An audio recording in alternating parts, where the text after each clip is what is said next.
is America's day. This is democracy's day, a day of history and hope, of renewal and resolve.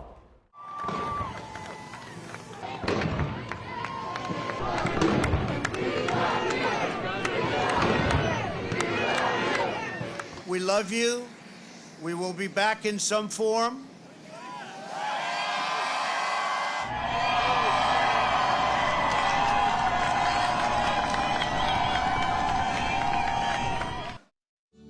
And now the end is near, and so I face.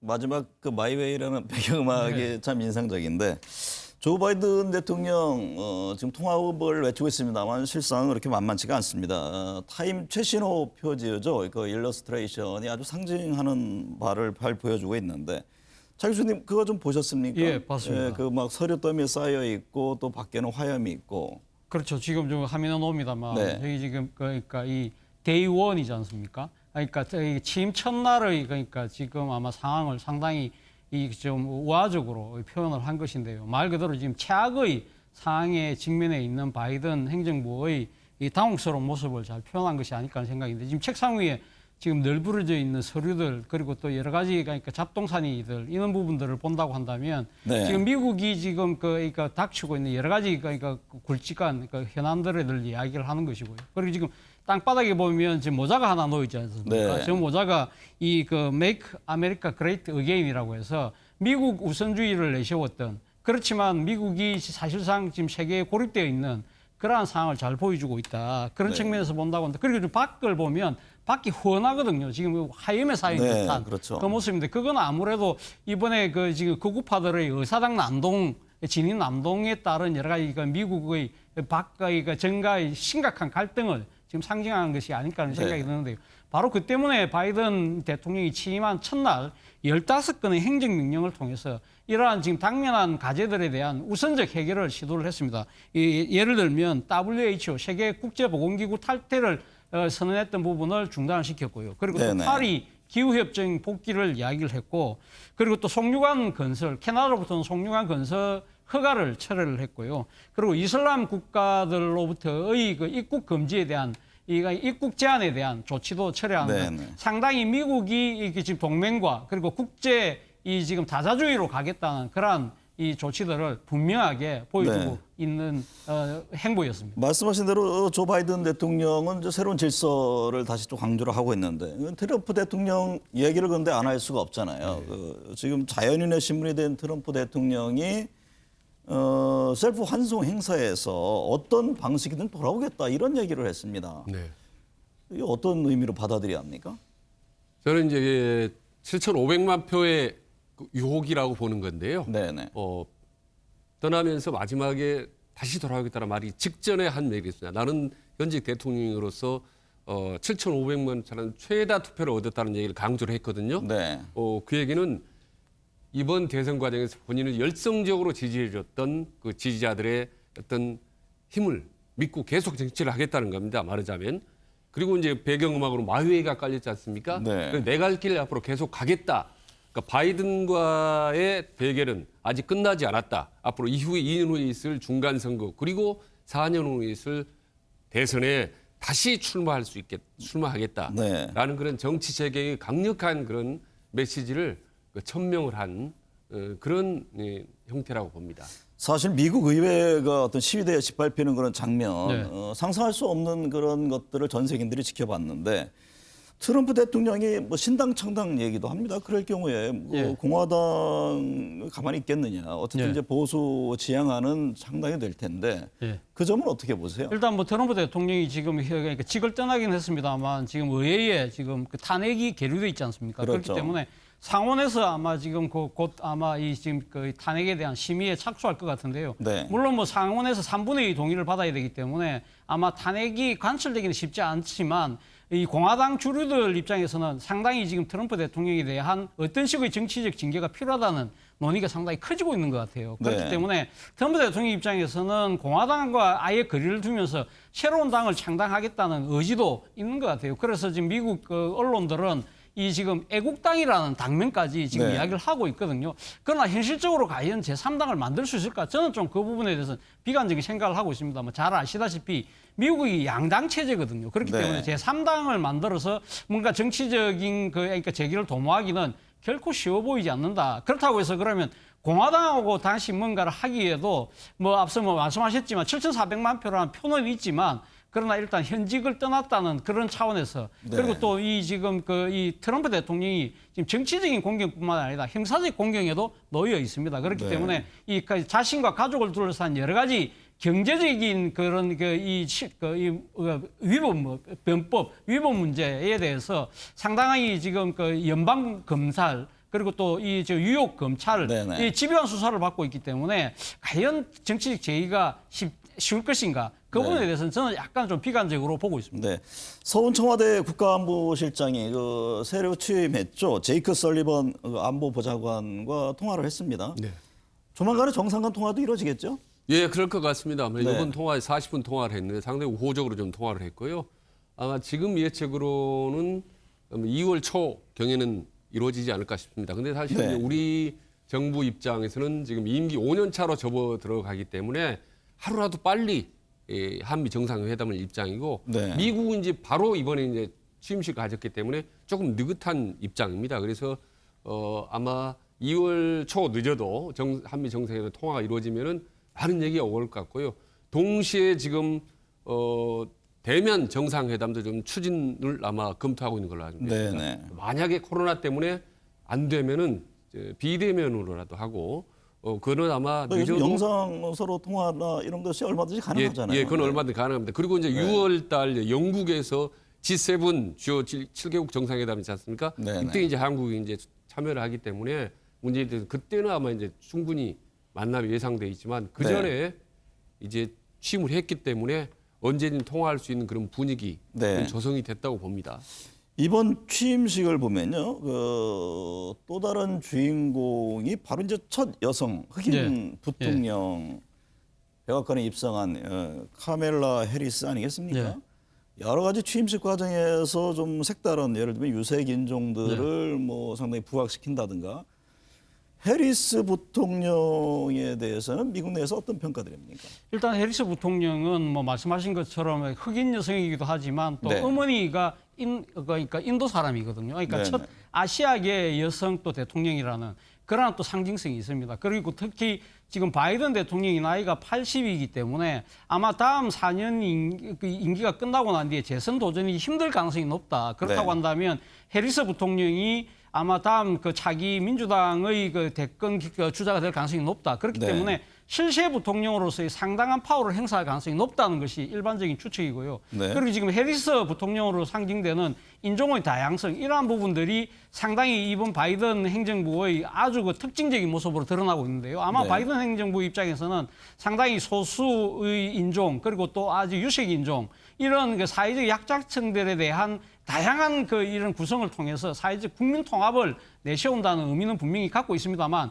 그러나 지나치게 너무 소수 인종에게 편중됐다는 그 이야기도 있습니다. 지금 네. 미국의 인구의 60%를 넘게 차지하고 있는 백인 또 특히 또 이 지금 미국의 거의 전개에서 가장 큰 목소리를 내는 백인 남성들의 이를 대변할 수 있는 그러한 이 그 대표 세력들이 지금 내각에 보이지 않는다. 그런 측면에서 오히려 국민 통합을 해치는 것이 아니냐는 그런 반대의 목소리이기 때문에 이러한 부분을 어떻게 잘 극복하느냐가 아마 바이든 행정부가 넘어야 될 큰 산이 아닐까 생각이 듭니다.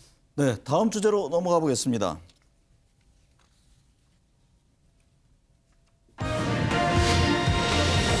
네, 대한민국 이제 정치 시즌으로 돌아가는 듯한 그런 양상입니다. 네. 네, 조 교수님. 네. 오는 4월 7일 서울 부산시장 보궐선거 이제 불과 한 74일 앞으로 다가오지 않았습니까? 대체적으로 여야 후보 일정, 뭐 선출 일정도 잡히고 있는데 네. 지금 여야 어떤 전략으로 가고 있습니까?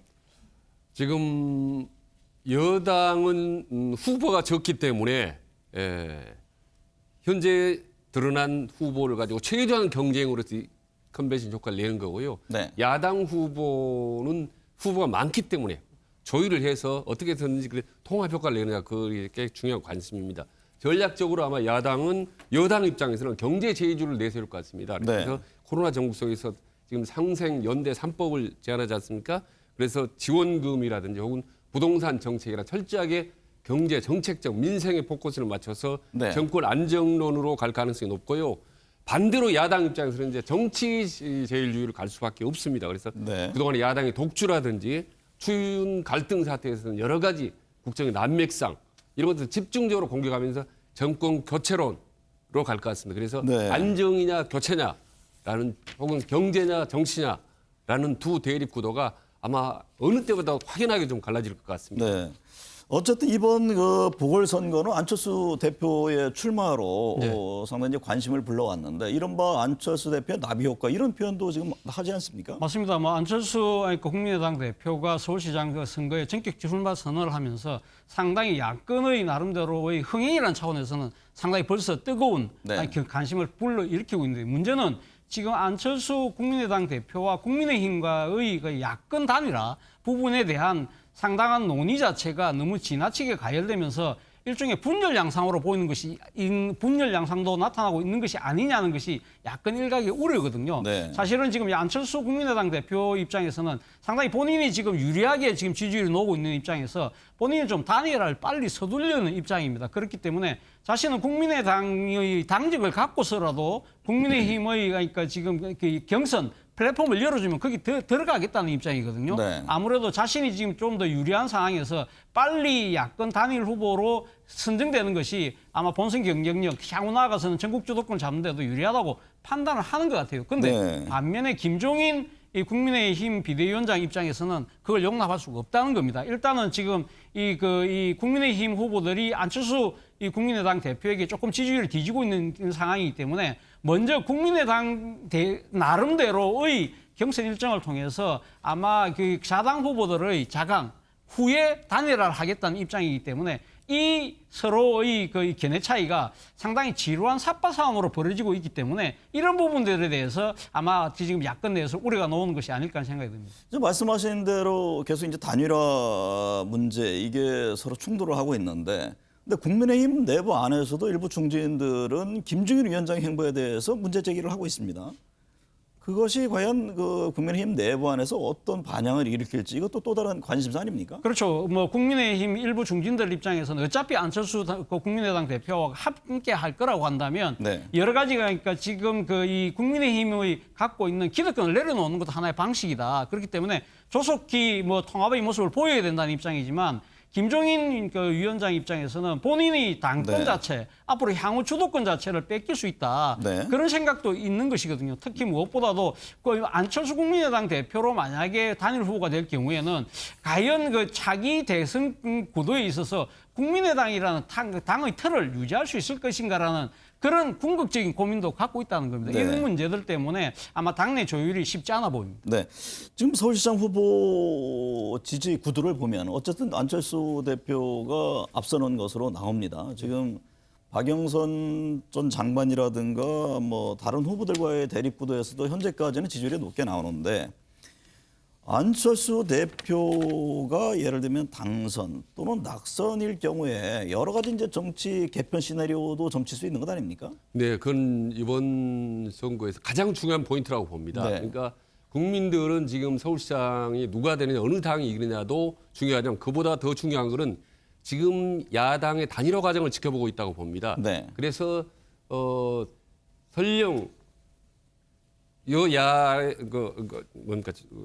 야당 후보가 이긴다 하더라도 네. 단일화가 되지 못할 경우에는 선거 과정에서 야권이 끊임없이 싸워야 되거든요. 이를테면 국민의당과 안철수 대표가 계속적으로 싸워야 될 수밖에 없습니다. 네. 단일화가 안 될 경우에. 그리고 만약에 그 어느 쪽이 이긴다 하더라도 단일화가 안 된 상태에서 말하자면 3자 구도에 승리할 경우 네. 그야말로 이제 상처뿐인 영광이 되는 거죠. 그렇게 네. 해서 아마 어느 야당이 이겼다 하더라도 분열된 상태에서 이길 경우에 대선 과정에서 상당히 국민들은 야당에 실망을 할 수밖에 없다. 네. 그래서 이번에는 설령 야당이 지더라도 단일화 과정에 있어서 매끄럽거라든 네. 상당히 그런 통합의 모습을 보여주겠다는 네. 네, 국민들의 많은 지지를 받을 수 있다고 봅니다. 말씀하신 대로 이제 보궐선거 이후에 예. 과연 누가 승리하느냐 또 어떤 후보가 당선되느냐에 예. 따라서 여러 가지 이제 정치권이 소용돌이를 칠 텐데 맞습니다.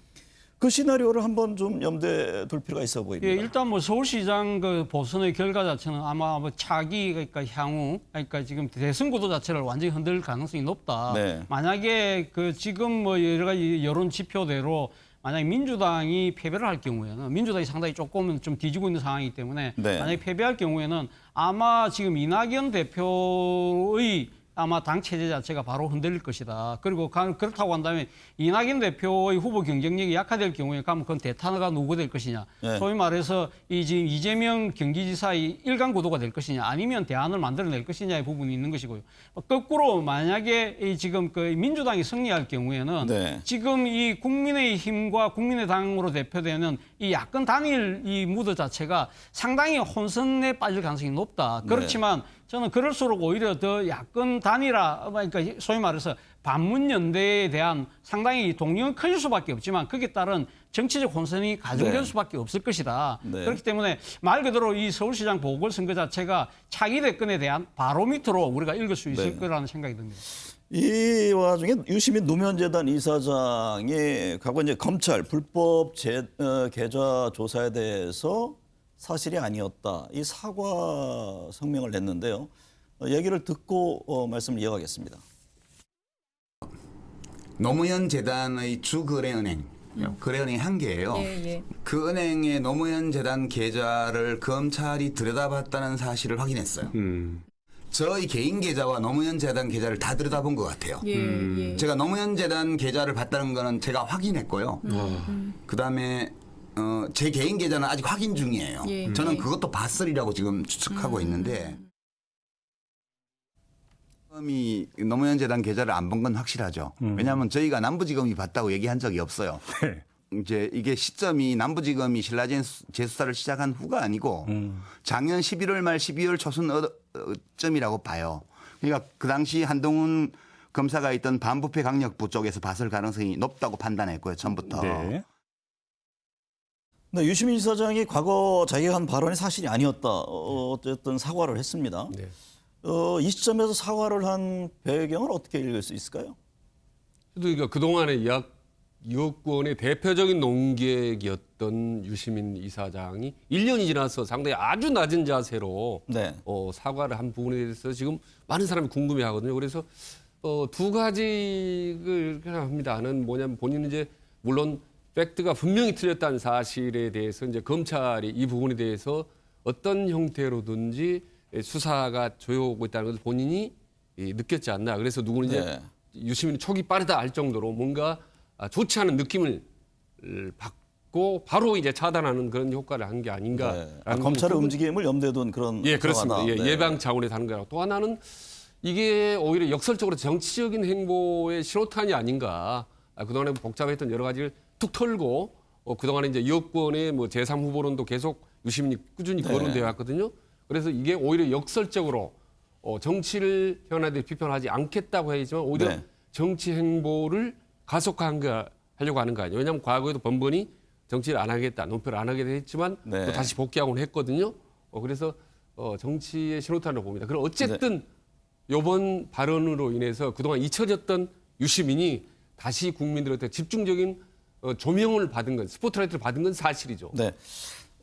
차 교수님, 이제 예. 방금 정치적인 그런 의미 부여를 네. 하셨는데 이제 시장의 관심은 이게 과연 대선 출마를 위한 시동 아니냐, 또 한편에서는 그런 시각들이 있는데 어떻게 저는 뭐 보세요? 좀 생각이 다른데요. 네. 저는 사실은 유시민 그러니까 이사장이 뒤늦게나마 이렇게 본인의 잘못을 시인한 것 자체는 상당히 아마 나름대로는 본인이 이야기했던 의용지식인으로서의 그런 나름대로의 그 뭡니까 소명의식 네. 이런 차원에서 이야기한 것이 아닐까 생각이 듭니다. 물론 이 지금 그러니까 의용이라는 차원이 어떻게 보면 그러니까 이 문재인 정부의 가치와 뭐 이런 부분들을 적극적으로 지지하겠다는 부분들도 뜻이 있지만 네. 문제는 의용이라는 말에 너무 정치적 방점이 찍히다 보니까 상당히 어떻게 보면 팩트에 근거하지 않은 여러 가지 그러니까 지금 이 카드라식의 그 의혹을 증폭시킴으로써 책임 있는 공인으로서의 자신을 저버렸다는 네. 거기에 대한 반성이지 않을까 생각이 들고요. 그리고 특히 이 지식인이라는 것 자체가 뭡니까? 그러니까 지금 이 사실에 근거한 그걸 통해서 진실을 추구하는 것이 지식인이라고 한다면 뒤늦게나마 그러한 것을 자기 스스로가 깨우쳤다. 그렇다고 네. 한다면 이번 이 사과문에서 나왔던 상대를 악마하겠다 한다는 등 그리고 정서적 적대감, 논리적 학정 편향 이런 부분들을 네네. 이야기하는 걸 보면 지금 이 그 여권의 강성 지지층 입장에서 드러나고 있는 여러 가지 이 정치적 폐해들에 대해서 이 짚은 걸 보면 그런 것들을 우리 스스로 자제해야 된다는 하나의 우회적 경고일 수 있다. 그렇다고 네. 한다면 저는 정치인 유시민으로서의 향후 대선에서의 변수 자체는 스스로 소멸하려고 하는 그런 낮은 자세로 저는 읽었습니다. 네, 오늘 두 분 분석 잘 들었습니다.